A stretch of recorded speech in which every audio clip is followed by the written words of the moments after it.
July మాసం 23వ తేదీ పునీత స్వీడన్ బ్రిజితమ్మ గారి పండుగ.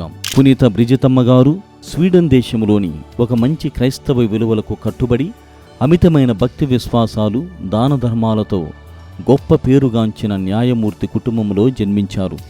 చిన్న ప్రాయం నుండే తాను శిలువ రక్షకుని అసాధారణ దర్శనాలు గాంచి వాటిని వివరిస్తూ ప్రజల విశ్వాసాన్ని బలపరిచింది.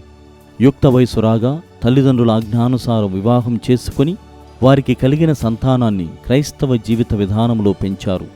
చిన్ని వయసులోనే భర్తను కోల్పోయి శోధనను జయించి తపక్రియలను ఆచరిస్తూ దైవానుగ్రహాలను అమితంగా పొందింది. బ్రిజితమ్మ గారు మంచి దైవజ్ఞానం కలిగిన వారు కనుక ఎందరో జగద్గురువులు, రాజులు, రాకుమారులు వ్యక్తిగత సలహాలను పొందేవారు. క్రీస్తు తన రక్తం చిందించి సంపాదించిన రక్షణ భాగ్యానికి ప్రతి ఒక్కరూ పాత్రులయ్యే పుణ్య జీవితం గడపాలని పవిత్ర రక్షకుని మఠాన్ని స్థాపించి గురువులు చేపట్టిన కార్యక్రమాలు విజయవంతమయ్యేలాగున ప్రార్థనలు సమర్పించ తమ మఠకన్యలను ప్రోత్సహించింది.